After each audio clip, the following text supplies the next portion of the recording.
Talai. And Amir, he plays Alastor and Joel. And we've also got Joel Perez as Valentino.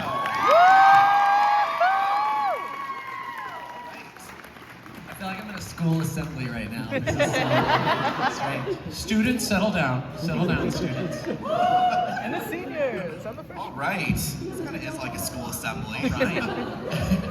Well, Hazbin Hotel. Wow, what a huge, huge show. I mean, A24 of all companies picking that up and turning it into this wonderful thing with, such a loving, huge fandom here. I mean, with quite the cult following the show has, and its presence at fan events, and you can tell look at all the lovely cosplayers here. Hi, shout out to them. Yeah. Did you know what you were getting into? What to expect with this? I mean, I kind of did just because I was in 2020. Like the YouTube algorithm gave me the Hazbin Hotel pilot, so I watched it and I was like, this is incredible, and I was like obsessed. And so I knew that when it came out, people would at least watch it, and I wasn't sure. You never know how the audience will respond to the actual show when it's released, but I knew that at least like when it came out, people would watch it, and then. But it's been incredible to see how people have responded to the show. Yeah, no, I had no clue, actually. I had never heard of it. And I got an email that they were like, they want you to audition for Hazbin Hotel. It's extremely popular on YouTube. And I was like, all right, whatever. Well, I don't know what that means. Do you know what I mean? So I was like, sure, sounds like fun. And then, did the 6 episodes. And they were like, man, people are gonna freak out when they hear you in this. And I was like, sure, whatever you say. And then it's this amazing thing that's changed my life, so. Yeah. Was it like total whiplash when you just met all the fans and saw the love that you kind of got after that? Yeah, totally. I mean, it's surreal. It's surreal every day. Yeah. I also think like I've been in this business for a bit, and I've just never been in anything that people like. It's so weird to be in something that people actually like and respond to. Like, you didn't see my stupid off-Broadway play? No? You didn't see my downtown theater? No? Whereas this is like, it's so cool to be in something that people are so passionate about and excited about, and and we do it so in isolation. We record the episodes, and then 2 years later the show comes out, so we get to, rewatching the season, we get to sort of relive those memories of being in the booth and recording it. And it's not as immediate as when you're doing a play. Like, you get to immediately have a response with the audience and get that immediate feedback. So it's cool to now do conventions and meet fans and be like, yeah, it's as cool as I thought it was. I just noticed you have a bracelet that says "Come Slut." That was a gift today. Thank you very much. Speaking It's so wholesome, this show, It just means so much to so many people. Anyway, so "Come much. Slut." Anyway. Anyway, speaking of,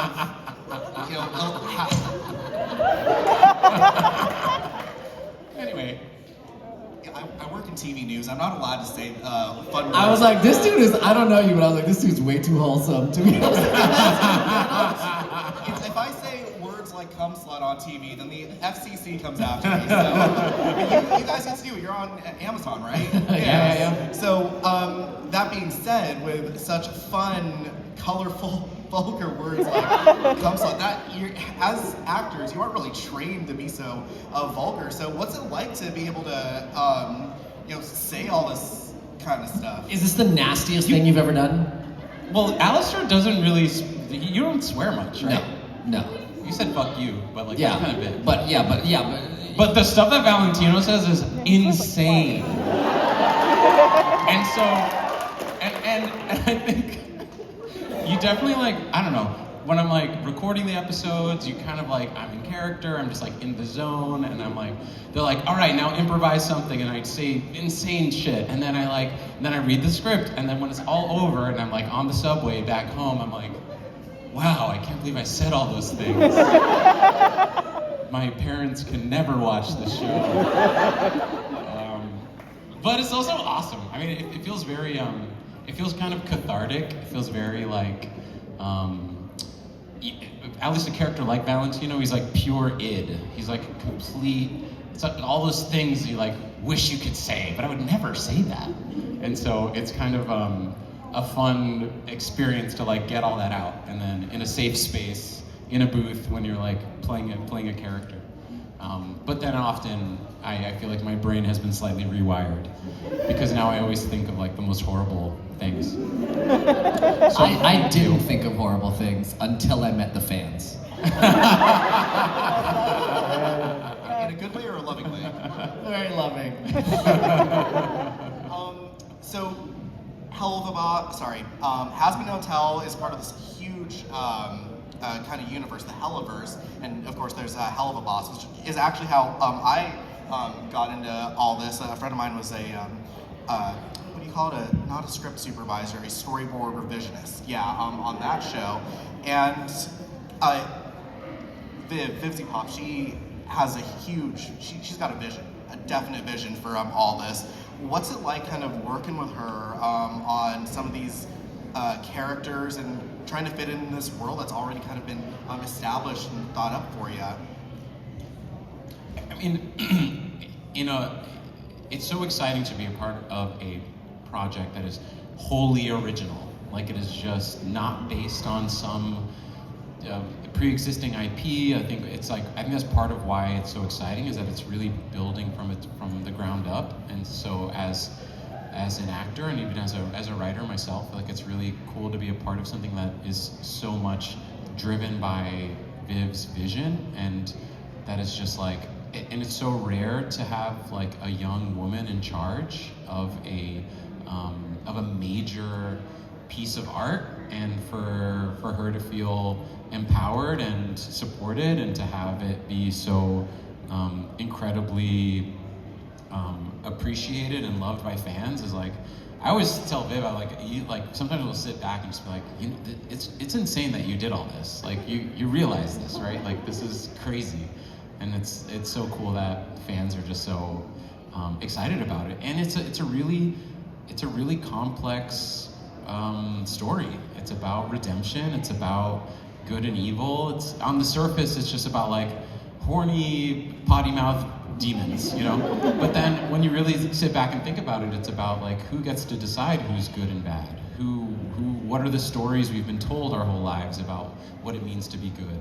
And as myself, as a person who grew up really religious and really kind of with a really sheltered existence and not feeling like, always feeling like a bit of an outsider, I know that if a show like Hazbin Hotel existed when I was a kid, I would have been obsessed with it. It would have been my entire personality. So it's cool that it isn't just like commercially successful, it's also like really, I think, culturally impactful and saying something really, really deep. So I've got a question for you, Amir. I know Alastor's kind of the big guy you play, but you also play Tom Trench, and I gotta be a little self-serving here. Like I mentioned, I work in TV news. I literally anchored the news last night, and I gotta know, just for my own sake, what was his sin? I gotta try and avoid that, to try and avoid going to hell. Do you know? What do you think? No comment. Making this hard for me. You might have to tune in and find out. Have to tune in and find out. Yeah. Sorry. Oh, totally okay. Yeah. Darn. I tried. So Joel. Yeah. Valentino, like many characters in Hazbin, he embodies some not so good personality traits. Mm-hmm. What are you talking about? I'm sorry, what? He's So charming. sweet. He's charming, but he's also manipulative. Just the way he treats other characters throughout the show is just wow. Where do you go mentally when you deal with a character like Valentino? I mean, I think like any, I think it's really important as an actor to not judge your characters when you're playing them. Sure, Val makes horrible decisions. Would I do the thing that Val does? No. However, I think there is, in the portrayal of that character, Val doesn't see himself as a villain. He sees himself as being an entrepreneur, as being he made a contract and this is a deal, it's business, you know, and so it's important to me at least to infuse him with as much truth as possible, because then I think it makes it a lot more complicated. I think then when you're watching the show, you're sort of like, man, like Val is so funny, like he's so charming and sexy, but also terrible. Like I like him, but I should hate him, and I'm like, yes, that's good. And I feel like that makes for a more compelling character, as opposed to someone who's just like two-dimensionally evil and just like evil and bad the whole time. And that feels like a little flat. You know? Like Adam, is that what you said? Yeah. But even Adam, I'm sure Brightman has a lot of depth to him when he's playing. How about you, Amir? Where do you go with Alastor? What do you portray him? God, where do I go? I'm not sure how I know how to answer that question. I mean, for me, it starts physically. With sorry. For me, it's like, first I go to where I need to be sort of physically and vocally for it. And I go sort of outside in, which isn't always my way of doing it, but I feel like for Alastor, it's so important to really just nail the voice that's what I do. And I don't know, I don't spend a lot of time like getting into character, you know what I mean? I think Joel is doing more work than I, because he's so different from Valentino. For me, it's really just about like nailing the physical moments, right? And trusting that everything else will be there, right? Yeah, I don't know if that's kind of an unsatisfying answer, but it's funny you say like outside in with this character, because Alastor is so putting on a mask, like he's so presentational, he's like a radio guy. So it's like having to just be a bit surface, not in a bad way, but like. I think what it is that I play him sort of at the surface and allow Viv's writing and whatever sort of just naturally exists in me to bring whatever depth needs to be there. And if Richard and Viv are like, want it to have more depth, we'll have that conversation. But generally, Alastor holds so much so close to the vest anyway that there isn't a whole lot of work, right? Like part of what's fun about Alastor is that you're like, he's not giving me much. What is happening there? Like I want to know more about him, right? And so for me to imbue him with a lot of depth would actually be sort of counter to what's happening, if that makes sense. That makes sense to me. Does it make sense to y'all? Yeah. It also makes you tune in because a lot more happens. And I wouldn't call that an unsatisfying answer, because that's really the truth of it all, and I think that's kind of great too. I do want to ask, how much of that voice is you, and how much of it is a filter to make it sound all like a radio? Yeah, I mean, I wouldn't know how to quantify it exactly. I mean, I certainly put on a bit of a voice, but then they add a radio filter after the fact. What a lot of people don't notice, and yet a lot of people do, is that the level of filter changes, right? There are times when it's very strong, there are times when it's very weak, and there's times when it's not there at all. Which I don't, we haven't delved into this yet in season 1, but I think what that tells me is that it's something of a choice, right? Is that at least on some level, whether it's consciously or subconsciously, Alastor is choosing to put on that voice. What does that mean? Maybe we'll find out. Yeah, and I wanted to ask kind of the process of the show, and with a lot of these characters and how they interact with each other, and when I asked your question, Joel, about just Valentino and how he behaves, well, I'm assuming you guys record all of your lines separately, but how is it kind of like responding to, I mean, I guess you're playing a role, but how is it responding to, like, the other performances of your castmates, and, kind of saying all these like vulgar things to them, their recordings, yeah?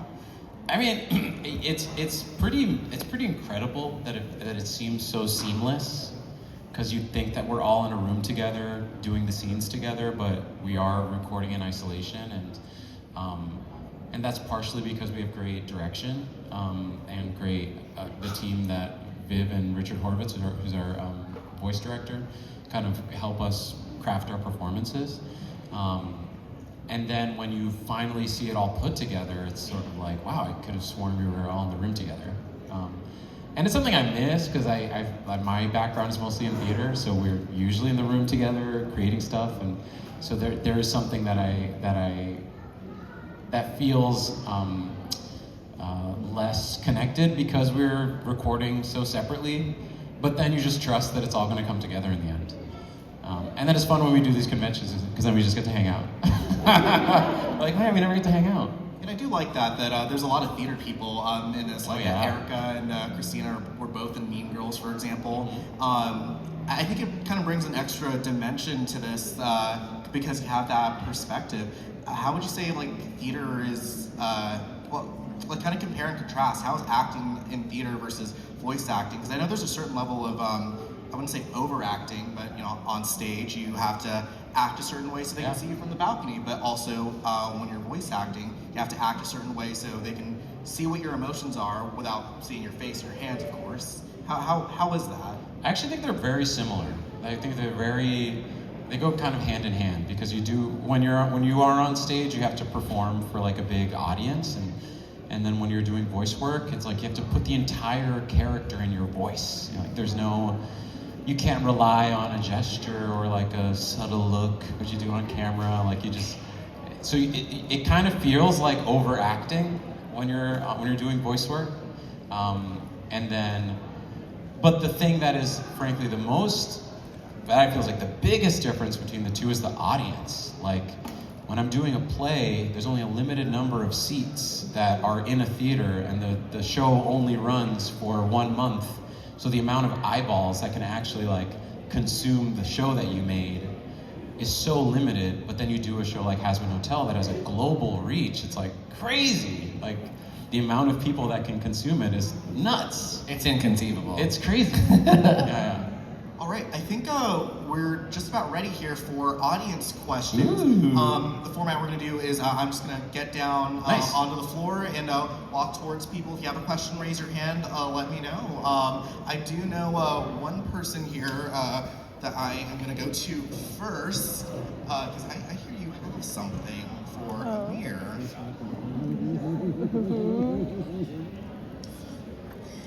My name is Kai. Kai gave me the cum slut. I had way worse ones at home. Kai. You're doing great, sweetie. Doing great, hon. You say that until you see this. I do have a gift for you. I think you might both love and hate it. Okay. I buy that. Great. I feel a lot of pressure to have like a reaction. Yeah, have a reaction to this. I feel, what if this isn't what you want it to be, Kai?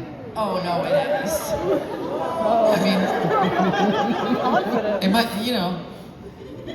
prepare to be disappointed. I just want to be clear.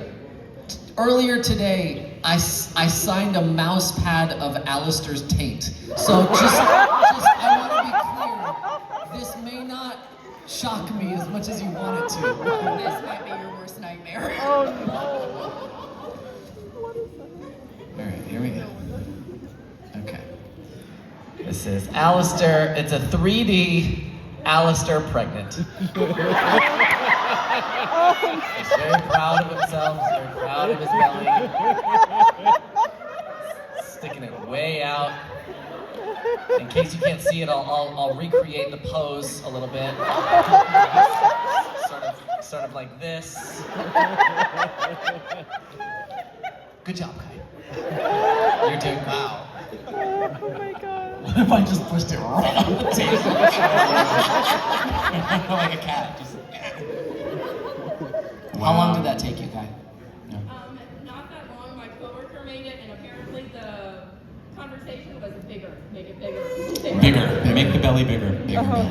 Bigger belly. Never make it bigger. make it bigger. Right. You're saying you lost a friend. Thank you, Kai. Thank you, Kai. And this will be available at my table for sale for the low price of $1.99. Yeah, let it haunt your dreams. Great. Hello. Hi, I'm Kaylin. My question is, like, what song from the show do you wish like your character could sing, like in their voice and everything? Like, what song do you want your character to be able to sing? What's the you better show some respect.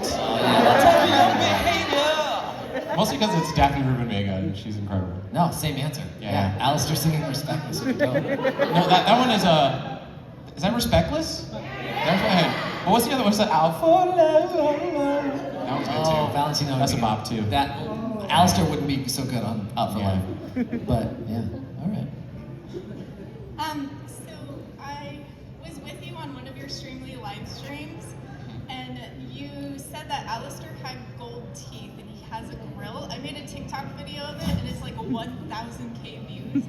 So we're all just kind of wondering. You said it was canon. Did you make that up, or was No, that's real. Viv and I have had extensive conversations about this. A lot of people think his teeth are yellow, but it's actually gold. He has gold teeth. He has gold teeth? Yeah, it's gold. It's a grill. Really?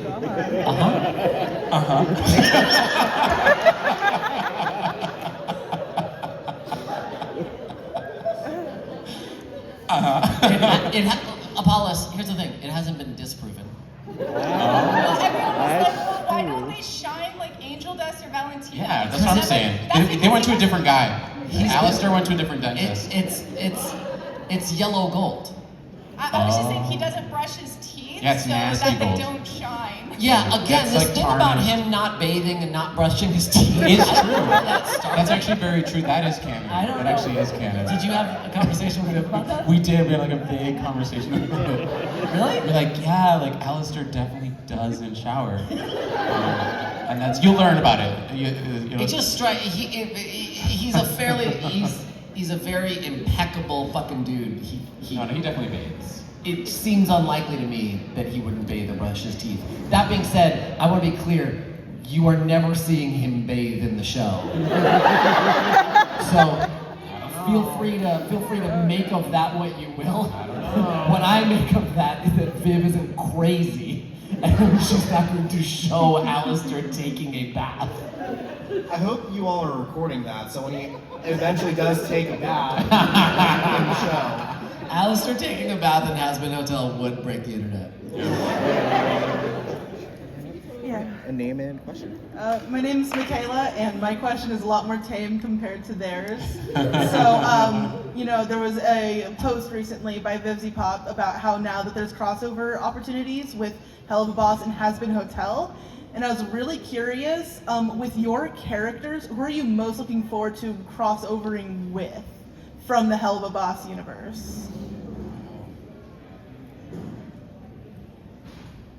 Man, I don't like to say this is what I want to happen, because then people sort of get it in their head that then it should happen. I just totally trust Viv that when and if the time comes for some sort of Alastor hell of a situation to happen, that she will nail it. There's so many great opportunities, but yeah, I'm gonna leave the writing to her, and I just make the funny voices.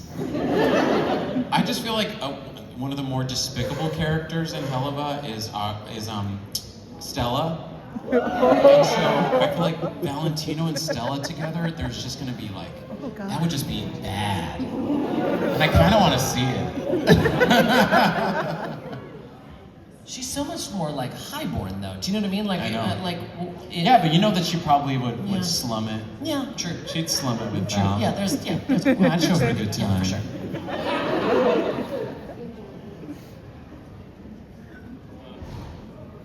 So, I'm Lexi, and how were your guys' first interactions in person with Viv? Ooh. Fairly unremarkable. Like, because I didn't know her, or know what the show was. I just sort of like, I just walked in and I was like, great, let's get to work. And she was like, great, let's get to work. Like she's, I adore her, but I wouldn't say that she has this sort of like genius aura. Do you know what I'm saying? She's just like super, super normal. And in the booth, she knows exactly what she wants, and yet gives you room to like find stuff on your own. And so I didn't come away from that first session going like, man, that one was a genius. It was really just like, that was great. I mean, I guess that says a lot, that like she makes the process easy, but again, it was a fairly unremarkable first meeting and interaction. Mine was the opposite of that. Well, because I first met Viv because I voiced a character on Hell of a Boss. I sang on the song Ballad of Stryker, because my friend Andrew Butler wrote that song and he hired me to sing on it. So at the end of that song, there's like a little image. It was like, "He's Stryker." That was me riffing, and I had already heard of. I knew Viv and Helava because I had seen the Hazbin Hotel pilot on YouTube. And so when I got the job and we were in the booth, I was recording it in Maine because I was in Maine doing a musical theater job. And so the studio that they booked me in didn't have video, it was just audio. And so I'm listening and Richard Horvitz was our voice director. And I was like, am I being directed by fucking Invader Zim right now? And I had to be, and I played it super cool. I was just like, yeah, sure, what do you guys want me to do? Awesome, great. And then hey, can you improvise something? That went on for like 4 minutes. Right? And they're like, you're funny. They're like, are you an actor? I was like, yeah. And they're like, hey, we actually need someone to voice a character on this episode. So I voiced a little like goat doctor who gives Luna a shot on that episode. And I go, you must be Tuna. I was like, a little old man. And so then did that. They're like, that was really funny. I also did that character in a completely different voice. Like, well, you must be Tuna. It was like a Harvey Firestein character. So there's a whole take of it like that. So then when it was done, when we were done, we're like, okay, we got everything, we're done. Then I was like, okay guys, I have to say I'm so thankful for this job. I've always wanted to voice a cartoon and this is like a dream come true. Thank you so much, I love you so much, bye. So I got to be like, but before that, I was like super cool. It's like, yeah, great, I'm just here to do the job. Yeah, did you get it? Did you get what you need? So then when it was done, I got to like gush. And then that's partially why I got asked to audition for Valentino, because Viv was like, they'd been having trouble casting the character, and she was like, he was really fun to work with, let's see what he can bring. Hi, my name is Megan. I saw both of you earlier. So actually, my question was going to be, how is it like working with Richard Horvitz on Hazbin Hotel, since he does voice Moxie on Helava, and now he's like doing directing stuff on Hazbin?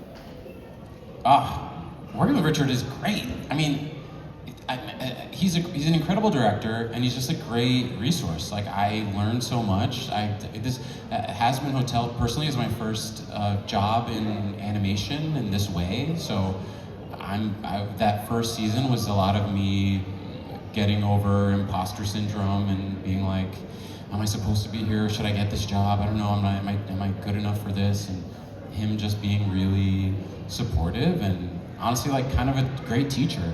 I've learned a lot by working with him, and now he's a great friend, and I'm like, cool, what's the next thing? Yeah, he's just so dad. Like, very dad. It's great. Yeah, and you just feel real taken care of with him. And he's such a legend. I mean, he's like so good. Yeah. Listen to him. Yeah, like it's amazing knowing that he's always right. Do you know what I mean? Like, if he says something, he's right. So you don't have to, like, I think anytime someone says something, you filter it through your own experience. Richard takes away that need, because you're like, well, he's right, so I'm just gonna do what he says. So yeah, he just makes life easier. What is the not relationship like ship, but what is the relationship between Baggy and Valentino, like, how would they get along? And then what is the relationship between Alastor and Vox? Just because Is there a Valentino and Vaggie ship? What's it called? Ew. I love a bunch of people said no. And someone went, no. Yeah, there is. What's the name of that ship? I meant as like friends. Or No, like, I realize that. I understand. But I need to know this. Do they? Is there a name for Valentino and Vaggie? Moth Angel? Moth Angel. Interesting. Okay, great. So what is their relationship like? I don't know. Do they actually ever interact on the show? Like directly? No, they haven't, right? Okay. And that's all I'm going to say about that. And then Alastor and Vox?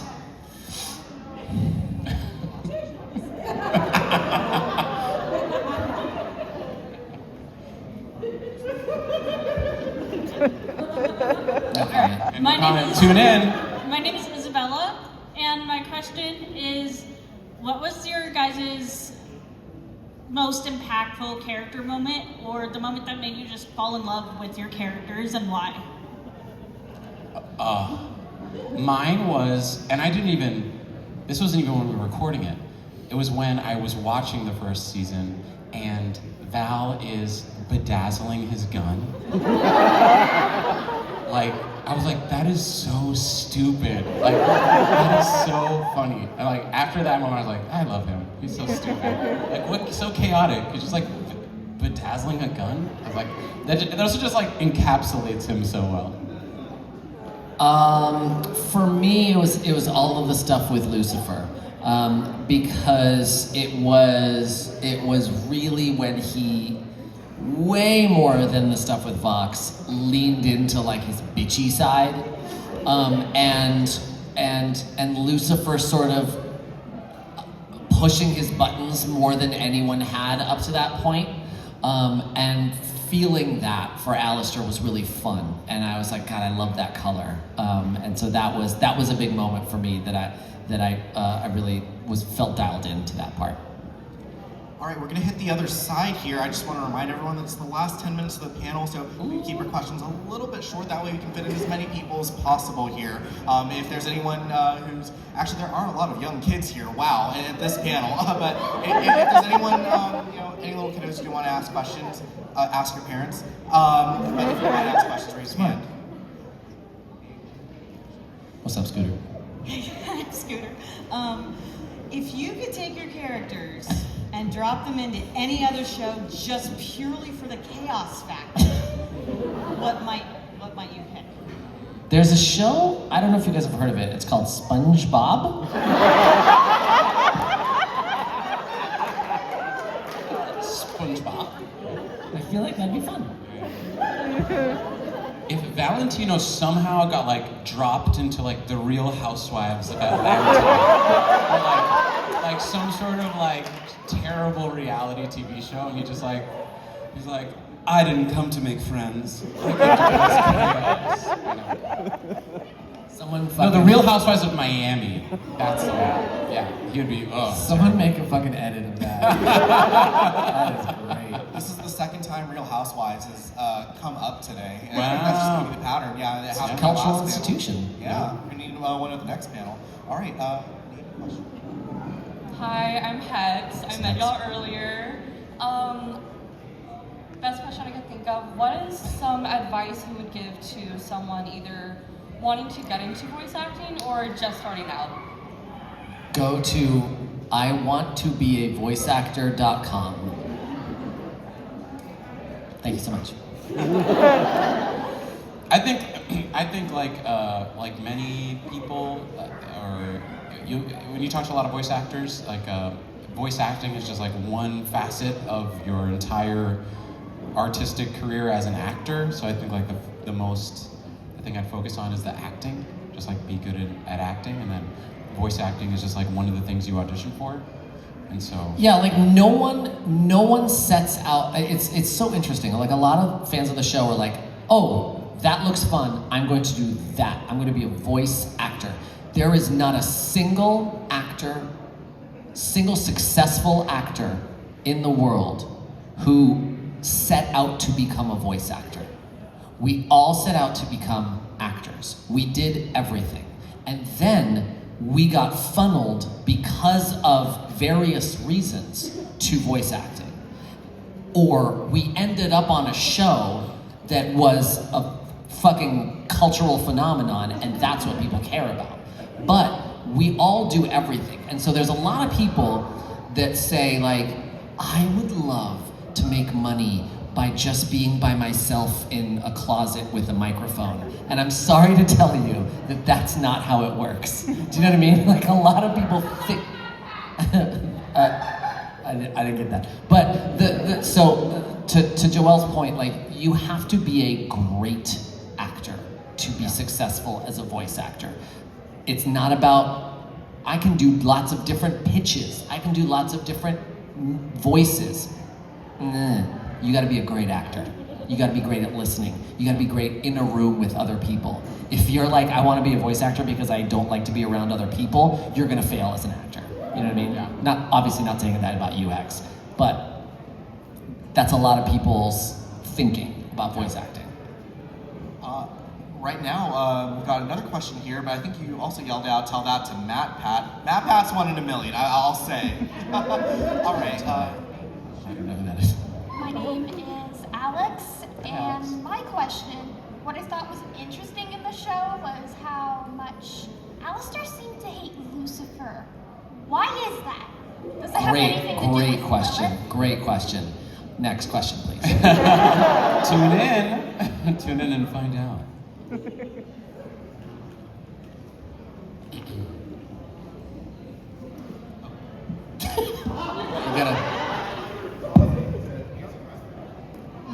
My name is Raven, and if Alastor had a father, what would he look like and how would their relationship be? Next question. Buckle up. They gave me this long list of banned questions. You keep getting all of them, guys. Hi guys, my name's Jess. I met you guys earlier. Hi. What was your favorite episode to film as your guys' characters? 5 with Lucifer, for the aforementioned reasons. I liked recording episode 6 when Val is in the nightclub.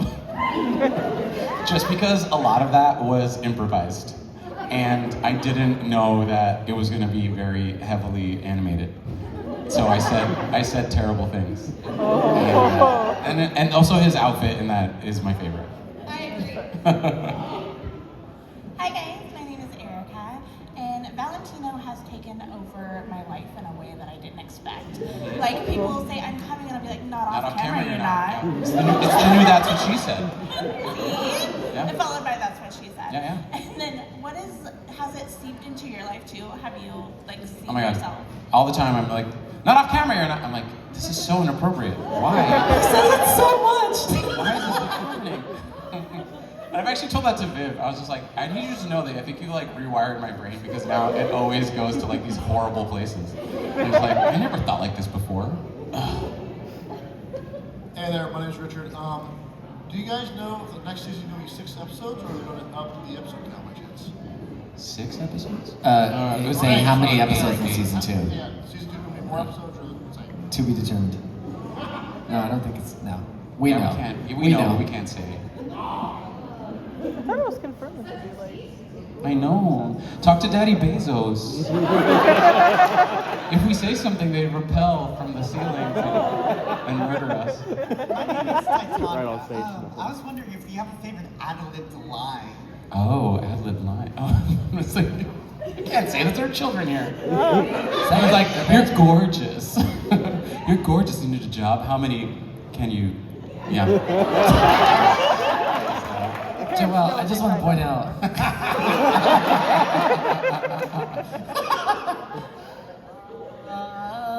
I can't remember if I ad-libbed anything. I don't know. I'm sure I did ad-lib something. I don't know. I don't think I had any like crazy ad-libs. Not like that. That's fair. Yeah. Hi, my name is Jane, and I was wondering, would the V's be like okay with people with disabilities, or would they be like kind of hateful like they are in the show? Would the V's be ableist? Is what we're. No, they're not, because Val is like, any hole's the goal.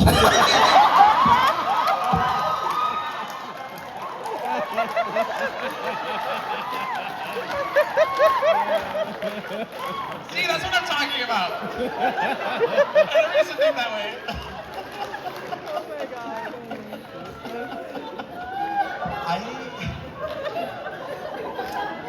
Wow, I don't know how we're gonna top that. Not on camera, you're not.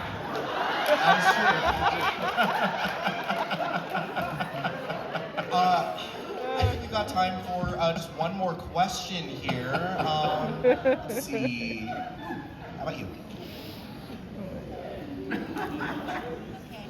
My name is Maya, and if you could choose to voice any character besides your own, who would it be?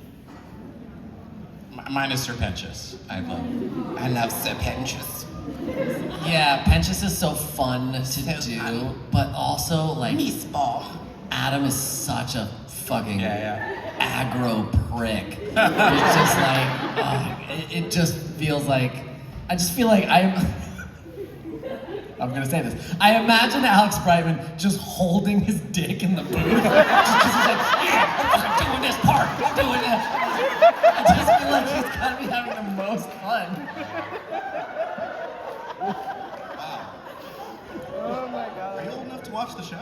Yeah. Actually, we might have. No, I think that's actually about it here. But thank you all for On checking that in. note. And on that note. On that note, well, everyone, give it up for Amir and Thanks Joel. so much. That was fun. Thanks so much. All here, and we'll meet them over at the tables in this area.